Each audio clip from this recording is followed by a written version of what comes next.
am Raziel.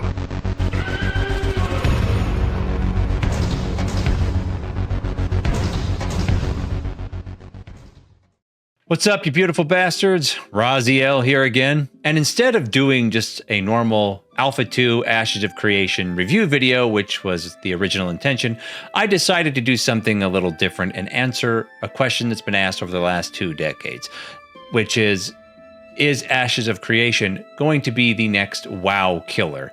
Now, keep in mind, obviously Alpha 2 has a lot of bugs, a lot of negative things you'll probably see about it, but all of the things that I was able to personally find that were poor were things that usually get corrected during a late alpha, but mostly mid-beta phase when a game is being developed. So I'm not too worried about them, but let's just get in to answering the questions, shall we? Now, for those of you who are not new to my content, you'll know that I've made several videos in the past about theme park versus sandbox MMORPGs, and you know my stance on it. For those of you who are new, let me TLDR you about my view on which one is better. Sandbox MMORPGs are the original formula that made MMORPGs even exist in the first place. Single-player games, by and large, are not sandbox games. The closest thing I would say that does exist are huge open-world games such as, the Elder Scrolls, Fallout, but those still don't completely fit the mold of what a sandbox archetype is. In fact, the only game I can think of that's modern that falls under the sandbox definition that's still popular to this day would be a game like Minecraft, but that wasn't made until way after the first and second gen MMORPGs, and I don't consider it an MMORPG really anyway. Every first and second gen MMO, such as Ultima Online, EverQuest, DAOC, Assurance Call, Final Fantasy XI, for example, were more sandbox games. It's what started the whole genre, and all of these first and second gen MMOs were designed with D&D at their roots, and were also designed to appeal to that very niche audience. It wasn't until the launch and the huge success of World of Warcraft in 2004 that shifted the genre to be largely a theme park genre, as WoW was the first theme park MMO. Now, many attempts have been made by other studios to create both WoW clone theme park MMOs, which all mostly failed miserably, and also to try to go back to the original roots of the genre with sandbox, the sandbox model, which most of them also failed miserably. Most new MMORPGs fail for the exact same reasons. They're heavily monetized through egregious pay-to-win models, while also usually end up being created by Korean or Chinese-based studios that fail to optimize their game's performance, balance the game properly, or have any kind of anti-cheat in the game that actually functions. And they kind of fail to capture the Western market. In addition, they almost really never try anything new and try to incorporate theme park-based systems into their sandbox, systems that can be found in WoW, such as LFR, LFG, that type of thing. And it causes all of them to just fall flat on their face. Needless to say, the MMORPG fan has been in a drought for a very long-ass time, and many of us have lost hope that we would ever see anything ever again akin to the pre-WoW MMO. Enter Ashes of Creation. I've spent roughly 40 plus hours in the Alpha 2 version of this game so far, and like I said, while it is the alpha, and as I mentioned earlier, it's riddled with bugs, unfinished systems, and other glaring problems, almost all of which are things that are expected in an alpha at this stage, and are things that generally get fixed or polished out during, mid to late beta phases of game development. But I'm here to tell you now, this game is the game the hardcore, no-lifer MMORPG fans that played and loved Gen 1 and Gen 2 MMORPGs, and hell, I'd even say vanilla WoW and to an extent Burning Crusade, this is the game we have all been waiting for. Why? Well, listen up and I'll tell you. Ashes of Creation has taken the original formula from those games and has brought it back from the dead. The game has now brought back several major aspects that were lost when modern MMOs switched to the theme park model, and I'm going to go through those things now. Number 1, playing with other players is required. You'll soon find when you play AOC, you aren't getting levels every 15 minutes as you plow through to end game, a term I really, really hate. Instead, you learn quickly that you are in a very dangerous world as you leave the starting area, and that unless you want leveling to take absolutely forever to even get to like level 10, then you better start grouping up with your fellow players and finding groups of tough mobs that you couldn't kill on your own to take down together. Yeah, and especially if you want to be efficient and survive.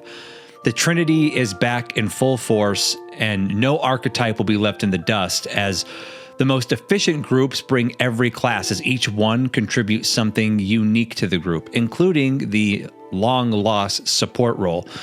In addition, it's impossible to be a master at every crafting skill in the game, so you need to interact with other players to make things for you so that you can't make yourself. All of this, of course, is the game incentivizing you to make friends, to be social, and to join a guild where you can create hunting parties, dungeon groups, and work as a team to interact with a system that has never been done before, called the node system, which Ashes of Creation offers. And I'll go into deeper detail on the node system a bit later.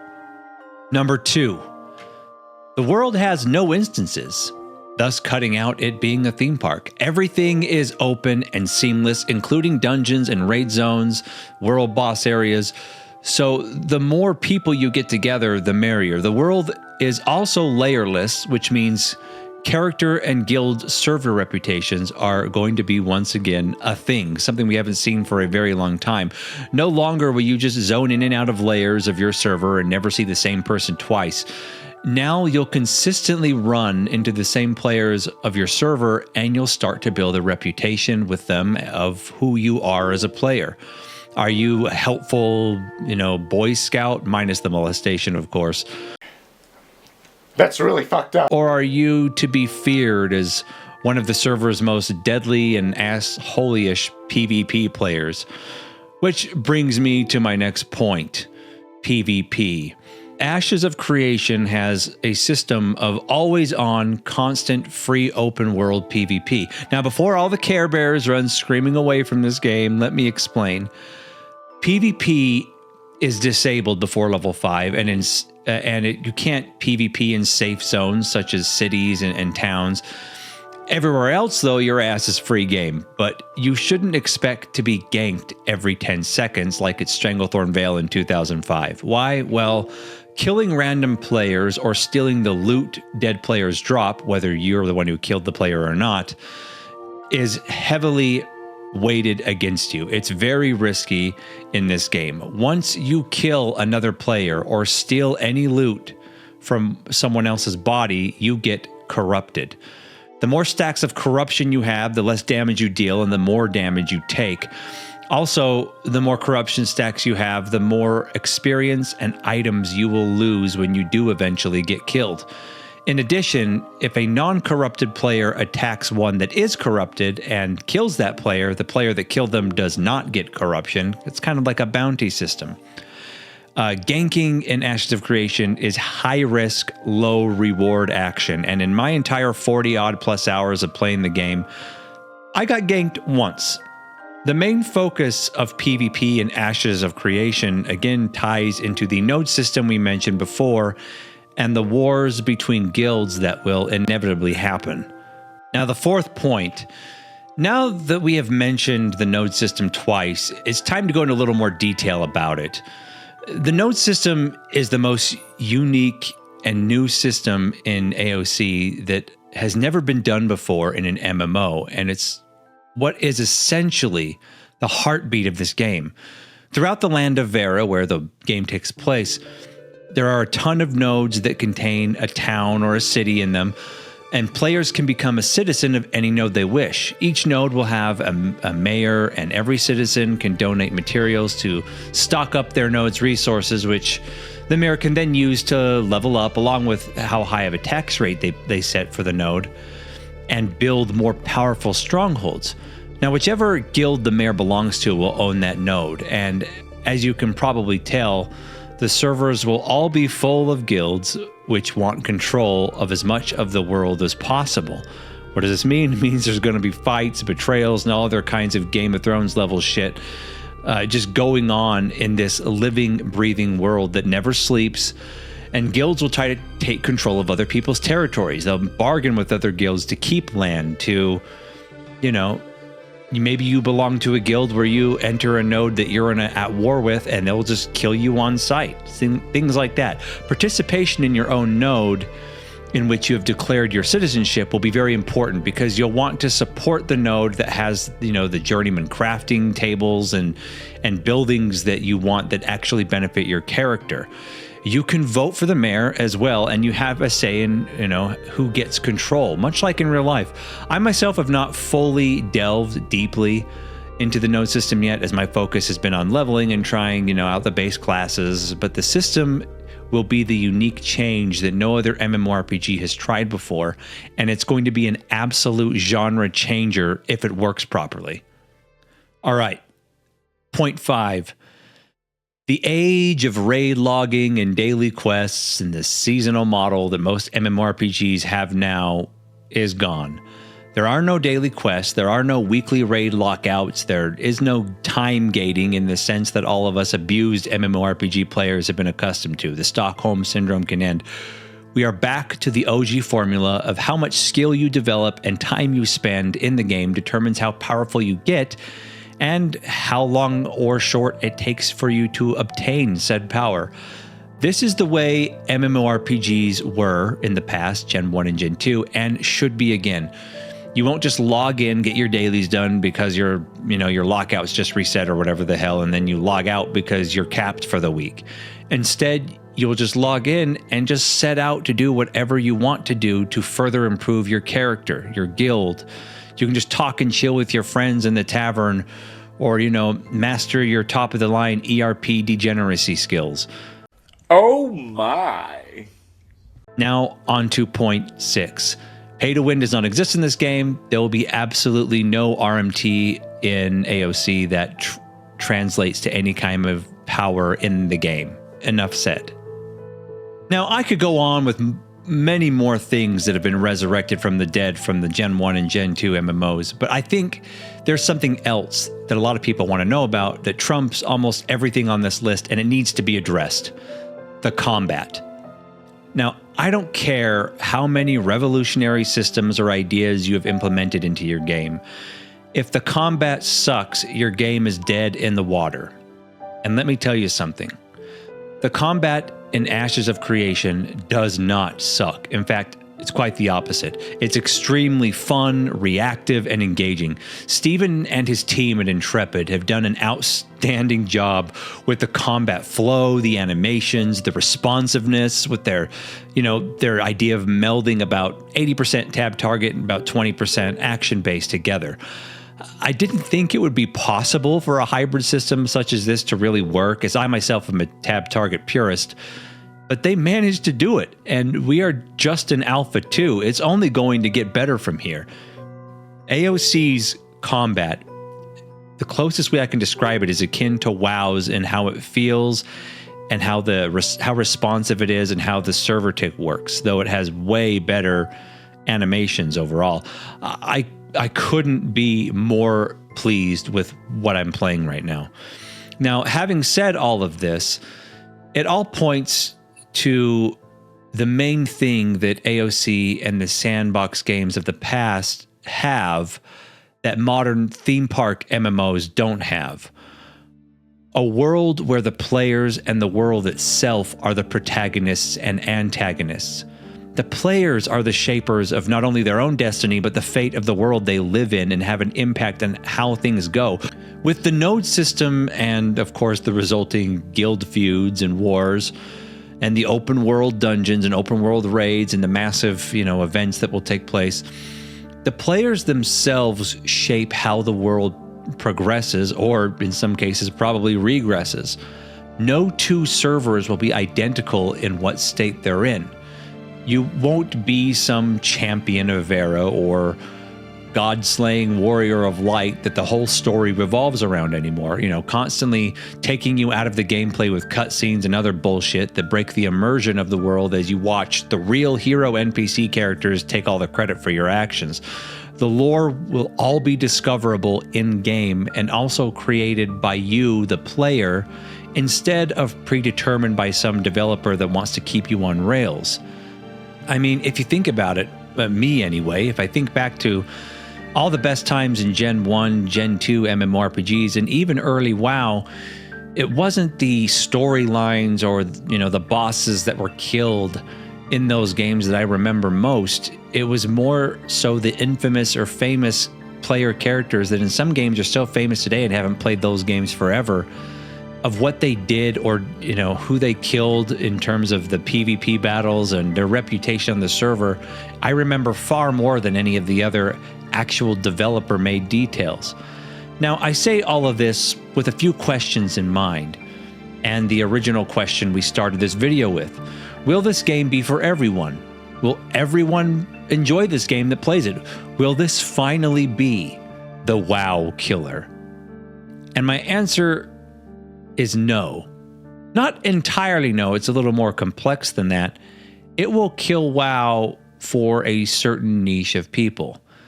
If Steven and his team at Intrepid can accomplish even half of what they promised for the final release of this game will be one of, if not the greatest sandbox MMORPGs ever released.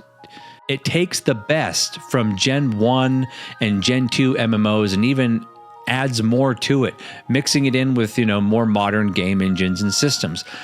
However, it will be a game that appeals to those who played and loved Gen 1 and 2 MMORPGs, and to an extent, early 2004, 2007-ish World of Warcraft. So if you're a WoW Classic, Andy, this game's probably going to be for you. I personally think the younger generation of MMORPG player that didn't get into the genre until after theme parks were the big thing and, you know, the seasonal models were all adopted and all their bullshit hand-holding practices will probably get wrecked and cry like little bitches if they jump into AOC day one. Their brains have just not been exposed or adjusted to what, you know, the MMO was originally designed and was meant to be. Now, this doesn't mean they can't learn and adapt and find a lot of fun in this gem that, you know, that a game like this brings out. But let's be real. They'll probably just whine on X about how the developer should dumb down and homogenize the game and make it easier, and social interaction shouldn't be required in an MMO, blah, blah, blah, blah, blah.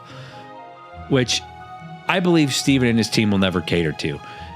AOC is clearly a game, the first in a long time, I might add, that is being developed by a diehard MMO group of gamers for diehard MMO gamers. It's designed for this niche audience that the OG games were for. It's a game that Steven himself wants to play. It isn't beholden to suits and shareholders that have never touched a game in their lives and just want to push as many microtransactions as possible. I do not believe it will make the mistake that WoW and Blizzard made, you know, back in around Wrath of the Lich King, when they tried to make WoW appeal to all players, thus going away from its roots of challenge, social interaction, and the formula of D&D rock, paper, scissors type systems. I was an original Kickstarter donator for the project, and since I've actually donated more, and I'll be honest, I've had my doubts, and fuck, I still do. But after being in Alpha 2, for even the minute 40 or so plus hours I've put into it, I'm more excited than I've ever been for the genre and its full official release. This is the game us old school MMO fans have been hoping for. And for the first time in a long time, I've actually been excited to log in each day then the servers are up and play more. And I actually feel, and maybe I'm an idiot, but letting in that small sliver of hope once again. But anyway, guys, those are my thoughts and feelings about the Alpha 2 of Ashes of Creation so far. The game's come a long way from where we first saw it. And as I said, yeah, there are a lot of bugs and some things that I think need to be redesigned just because they just don't flow very well. But again, this is Alpha. A lot of this stuff is going to change. Not to mention the fact that once we get the subclasses put in the game, there's a total combination of 65 different classes you can be in the game. It blows my mind. I'm so excited to get into that. But anyway, guys, your thoughts and feelings down below. If you're in the alpha, do you agree, disagree? If you're not, what do you think of what you've seen of the game so far? Do you have hope? Also, keep in mind, I am going to continue streaming here on YouTube instead of Twitch, and I'm going to be streaming a lot of Ashes of Creation, as well as some upcoming games like Path of Exile 2 and the new Soul Reaver remaster. But I'll have a set schedule here soon, probably beginning of the year. I hope you guys are staying safe out there, enjoying the holiday season. And as always, my friends, comments down below. Keep it real.